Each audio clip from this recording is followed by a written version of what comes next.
10th, myself Dr. Sangeeta Sharma, Associate Professor PG Department of Chemistry, Government डोंगर college Bikaner. आज हम BSc part second के third paper में electrochemistry की second unit को पढ़ेंगे। Calculation of thermodynamic quantities, calculation of delta G. किसी cell के विभव अथवा वोल्टेज का मान वस्तुतः उस अभिक्रिया के लिए मुक्त ऊर्जा परिवर्तन का मान होता है। किसी विद्युत रासायनिक सेल के लिए विद्युत के बाह्य परिपथ के द्वारा तंत्र कुछ कार्य करता है और इस तंत्र के द्वारा किया गया कार्य विद्युत कार्य उसमें हुए मुक्त ऊर्जा परिवर्तन के बराबर होता है। इसका मतलब है delta G is equal to W electric. यदि डेल्टा जी का मान निगेटिव हो तो इसका मतलब है तंत्र द्वारा सराउंडिंग पर कुछ विद्युत कार्य किया है। गैल्वेनिक सेल इसी का उदाहरण है। इसके विपरीत यदि डेल्टा जी पॉजिटिव हो तो इसका मतलब है कि तंत्र पर कुछ विद्युत कार्य संपन्न हुआ है। पदार्थ के विद्युत अपघटन या इलेक्ट्रोलिसिस की क्रिया इसका उदाहरण है।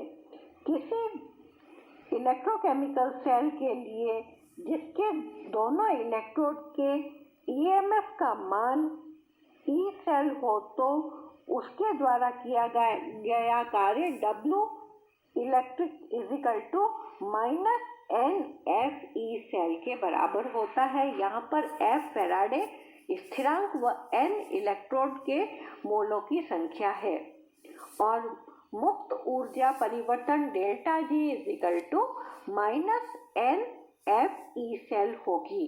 यदि मानक सेल विभव प्रयोग किया जाए तो मुक्त ऊर्जा मानक मुक्त ऊर्जा delta G zero is equal to minus n F E zero cell होगी। किसी सेल विभव के मान के आधार पर हम ये अनुमान लगा सकते हैं कि अगर डेल्टा जी निगेटिव हो और ई पॉजिटिव हो तो जो सेल अभिक्रिया है वह स्पॉन्टेनियस होगी। डेल्टा जी पॉजिटिव और ई निगेटिव हो तो नॉन स्पॉन्टेनियस या अस्वतः होगी और जब डेल्टा जी और ई जीरो हो तो सिस्टम इक्विलिब्रियम में होगा। Calculation of delta S.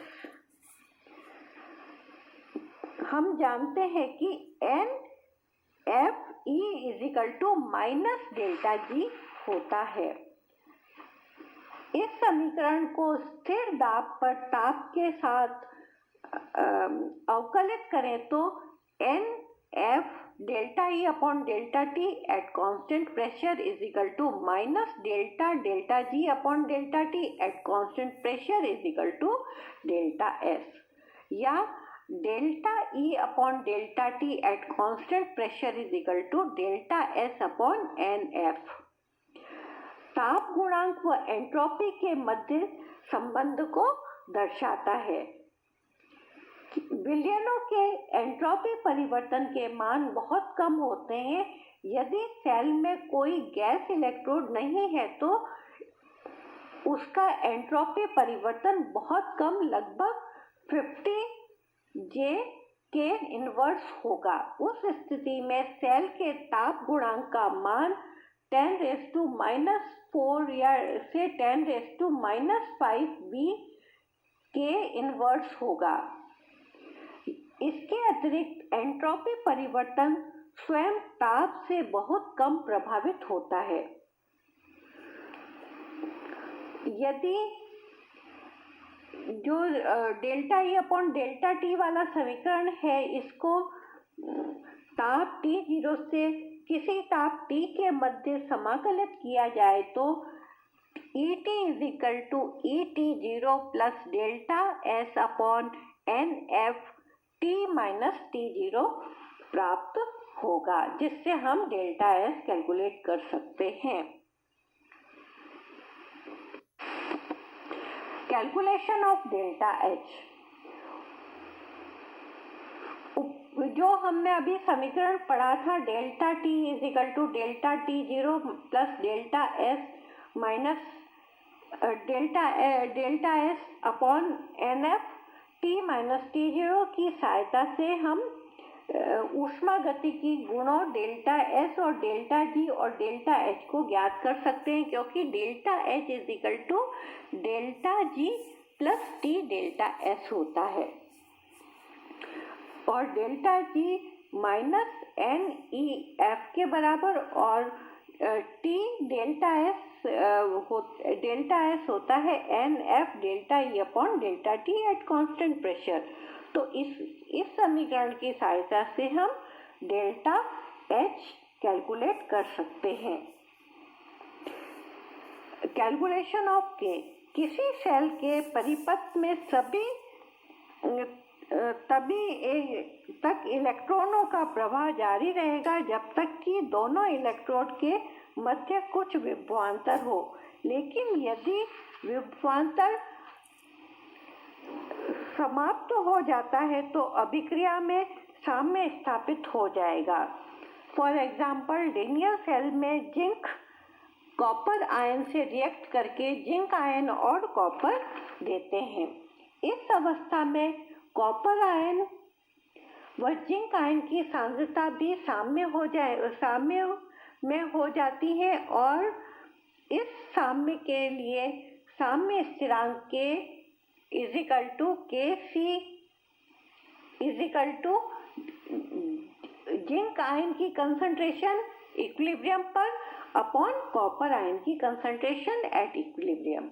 इस अवस्था में सेल के ईएमएफ का मान शून्य होता है, अतः नर्स समीकरण का रूप zero equal to E zero cell minus 2.303 RT upon NF log concentration of zinc at equilibrium upon concentration of copper at equilibrium। या जब इसको सॉल्व करते हैं तो हमें इक्वेशन प्राप्त होती है log Kc equal to n E zero cell upon 0.05916 volt.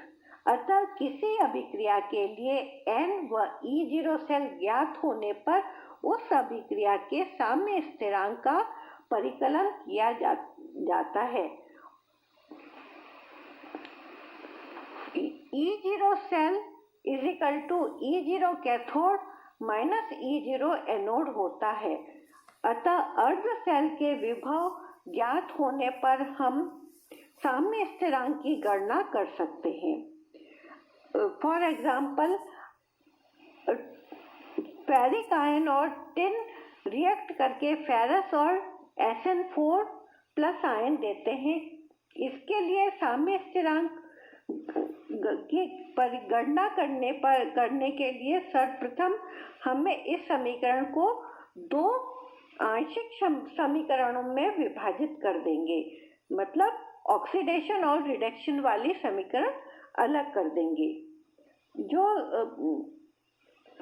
Ferric ion है वो इलेक्ट्रॉन ग्रहण करके फेरस में बदलता है और SN2 इलेक्ट्रॉन त्याग कर SN4 प्लस में बदल जाता है। तो फेरिक आयन में अपचयन और SN2 प्लस का ऑक्सीडेशन हो रहा है। अपचयन कैथोड पर होगा और जो ऑक्सीकरण है वो एनोड पर होगा और कैथोड का मानक विभव प्लस 0.77 वोल्ट होता है, एनोड का विभव प्लस 0.15 वोल्ट है। तो इसको हम 0.77 में से माइनस 0.5 घटाते हैं तो हमें प्राप्त होता है 0.62 वोल्ट। इस समीकरण में दो इलेक्ट्रॉनों का आदान प्रदान हो रहा होता है, इसका मतलब n इजिकल टू 2 है।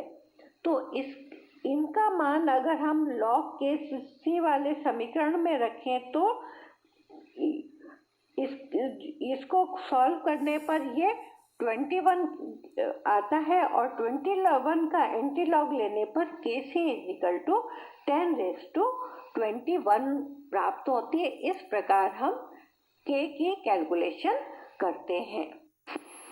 पोलराइजेशन या ध्रुवण। तनु H2SO4 विलयन में प्लेटिनम इलेक्ट्रोड डालकर यदि विद्युत धारा को प्रवाहित किया जाए तो कैथोड पर हाइड्रोजन और एनोड पर ऑक्सीजन मुक्त होगी। H2SO4 H आयन और सल्फेट आयन देगा और सल्फेट आयन वाटर मॉलिक्यूल से रिएक्ट करके H2SO4 और ऑक्साइड आयन O2- बनाएगा। कैथोड पर H आयन इलेक्ट्रॉन ग्रहण करके हाइड्रोजन गैस लिबरेट करते हैं, जबकि एनोड पर O2- आयन इलेक्ट्रॉन देकर ऑक्सीजन में परिवर्तित होते हैं। इस प्रकार विलयन के बाहर विद्युत परिपथ में विद्युत धारा कैथोड से एनोड की ओर बहती है, जबकि विलयन के अंदर विद्युत धारा का प्रवाह एनोड से कैथोड की ओर होगा। अब यदि बैटरी को हटाकर दोनों इलेक्ट्रोड को परस्पर गैल्वेनोमीटर से जोड़ दिया जाए तो गैल्वेनोमीटर में विक्षोभ दर्शाया जाएगा, अर्थात सेल में विद्युत धारा प्रवाहित हो रही है, लेकिन इसकी दिशा विद्युत अपघटन वाली दिशा से एकदम विपरीत होगी। अर्थात जब सेल के बाहर विद्युत धारा एनोड से कैथोड की ओर बह रही है, ऐसा इसलिए होता है कि विद्युत अपघटन के दौरान प्लेटिनम के इलेक्ट्रोड हाइड्रोजन और ऑक्सीजन गैस के बुलबुलों द्वारा ढक लिए जाते हैं, जिससे वे गैस इलेक्ट्रोड की भांति कार्य करने लगते हैं। क्योंकि इन नए इलेक्ट्रोडों का ईएमएफ बैटरी के ईएमएफ से विपरीत होता है, अतः विद्युत धारा विपरीत दिशा में बहने लगती है और इसे हम पश्च विद्युत वाहक बल या बैक ईएमएफ कहते हैं। विद्युत अपघटन के उत्पादों द्वारा उत्पन्न इस बैक ईएमएफ बनने के प्रक्रम को हम ध्रुवण या पोलराइजेशन कहते हैं। तनु H2SO4 में डूबे जिंक व कॉपर इलेक्ट्रोड से युक्त वोल्टेइक सेल में भी इस प्रकार की परिघटना को प्रेषित किया जाता है। जब विद्युत अपघटन को रोका जाता है तो इलेक्ट्रोडों पर अधिशोषित हाइड्रोजन का दाब विलयन में H आयन के आयनिक दाब की तुलना में बढ़ जाता है, अतः हाइड्रोजन आयन कैथोड को ऋणावेशित छोड़कर विलयन में चले जाते हैं। इसी प्रकार O2- आयन एनोड को धनावेशित छोड़कर विलयन में चले जाते हैं। अब यदि इन नए इलेक्ट्रोडों को परस्पर जोड़ दिया जाए तो एनोड से कैथोड की ओर तब तक विद्युत धारा बहती रहेगी जब तक कि इलेक्ट्रोडों का पूर्णतः विध्रुवीकरण या डीपोलराइजेशन न हो जाए। ध्रुवण से उत्पन्न बैक ईएमएफ के कारण तनु H2SO4 के विद्युत अपघटन की क्रिया मंद पड़ने लगती है या स्लो हो जाती है, लेकिन यदि सेल पर लगाए जाने वाले विभव की तीव्रता को बढ़ा दे तो बैक ईएमएफ का प्रभाव समाप्त हो जाता है। ऐसे ही यदि हम विभव की तीव्रता को बढ़ाते जाएं तो एक बिंदु पर आकर विद्युत अपघटन की क्रिया सतत हो जाती है और फिर बैक ईएमएफ निष्प्रभावी हो जाता है। उस न्यूनतम विभव को विघटन विभव या डीकम्पोजिशन पोटेंशियल कहते हैं, जिस पर ध्रुवण से उत्पन्न पश्च ईएमएफ या बैक ईएमएफ निष्प्रभावी हो जाता है। ओवर पोटेंशियल एवं हाइड्रोजन अधि वोल्टेज या hydrogen over voltage. Back EMF को रोकने के लिए हमें एक विद्युत अपघटनी सेल में अतिरिक्त विभव लगाना पड़ता है, जिसके न्यूनतम मान को डिकम्पोजिशन पोटेंशियल कहते हैं। विभव के इस अतिरिक्त मान को अति विभव या ओवर पोटेंशियल कहा जाता है।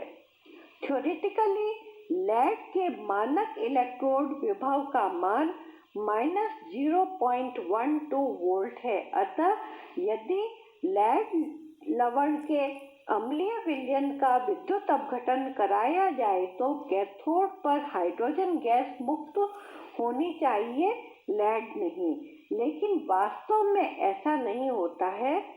कैथोड पर लेड एकत्रित होता जाता है। इसका कारण है कि अधिकांशतः सभी धातुओं के इलेक्ट्रोडों से विद्युत अपघटन द्वारा हाइड्रोजन मुक्त करने के लिए उनके सैद्धांतिक इलेक्ट्रोड विभव की तुलना में अधिक वोल्टेज लगाना पड़ता है। हाइड्रोजन मुक्त करने के लिए आवश्यक इस अधिक वोल्टेज को हाइड्रोजन अधिक वोल्टेज या हाइड्रोजन ओवर वोल्टेज कहा जाता है। इस हाइड्रोजन ओवर वोल्टेज के एडवांटेज है कि हाइड्रोजन ओवर वोल्टेज की सहायता से कई प्रायोगिक प्रेक्षणों की व्याख्या कर सकते हैं। यदि हाइड्रोजन ओवर वोल्टेज नहीं हो तो लेड स्टोरेज बैटरी को आवेशित करते समय उसके कैथोड पर लेड एकत्रित ही नहीं होगा, वहां तो हाइड्रोजन मुक्त हो जाएगी और लेड स्टोरेज बैटरी आवेशित नहीं हो पाएगी। यदि किसी लेड इलेक्ट्रोड युक्त सेल से विद्युत अपघटन द्वारा हाइड्रोजन बनाना हो तो लेड इलेक्ट्रोड पर प्लेटिनम धातु जैसी कम ओवर वोल्टेज वाली धातु की एक पतली परत चढ़ा दी जाए तो कैथोड पर लेड एकत्रित होने के साथ स्थान पर हाइड्रोजन गैस मुक्त होगी। विद्युत अपचन प्रक्रम में यदि अधिक वोल्टेज वाले इलेक्ट्रोड लगाए जाए तो वे हाइड्रोजन की सक्रियता को कम कर देते हैं। अतः नाइट्रोबेंजीन के विद्युत अपचयन में प्लेटिनम इलेक्ट्रोड के स्थान पर लेड इलेक्ट्रोड को लगाया जाता है। यदि हाइड्रोजन अधिक वोल्टेज नहीं होता तो टिन, जिंक व कैडमियम जैसे अधिक ऋणात्मक विभव वाली धातुओं को उनके अम्लीय विलयन से विद्युत सेल द्वारा एकत्रित करना संभव नहीं होता। इस विधि में एक सावधानी ये बरतनी होती है कि विलयन में कोई अशुद्धि न हो, अन्यथा वह अधिक वोल्टेज को कम कर देगी। यदि विलयन में 1H व 2H दोनों के आयन उपस्थित हो तो प्लेटिनम इलेक्ट्रोड पर तनु अम्ल विलयन में 2H के अधिक वोल्टेज के उच्च मान के कारण कैथोड पर 2H की तुलना में 1H हाइड्रोजन गैस के रूप में एकत्रित होगी।